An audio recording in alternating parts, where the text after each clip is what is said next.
Tarehe 21 mwezi wa kwanza 2026 majira saa 1 usiku huko kijiji cha Tingi, kata ya Tingi, tarafa ya Mpepo, wilaya ya Nyasa,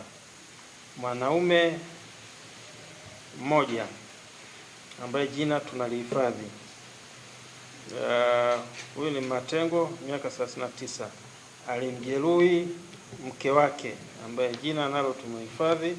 kwa kumchoma na kitu chenye ncha kali tumboni upande wa kushoto hadi utumbo kutoka nje, na mara baada ya kutekeleza tukio hilo alichukua sumu ya kuulia wadudu na kuinywa kwa lengo la kujiua.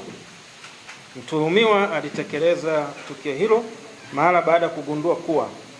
mwanamke ambaye ni mke wake amekuwa akitumia dawa za kufubaza virusi vya ukimwi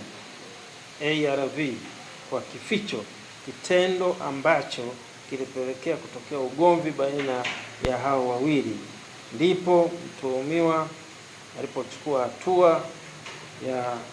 kumchoma kwa kutumia kitu chenye ncha kali mke wake na kisha na yeye kunywa sumu. Majeruhi amelazwa katika kituo cha afya Tingi akiendelea na matibabu huku hali yake ikiendelea vizuri. Mtuhumiwa amekamatwa na yuko chini ya ulinzi wa askari na yupo akipewa matibabu, na mara baada ya afya yake kuimarika atafikishwa mahakamani kwa hatua zaidi za kisheria.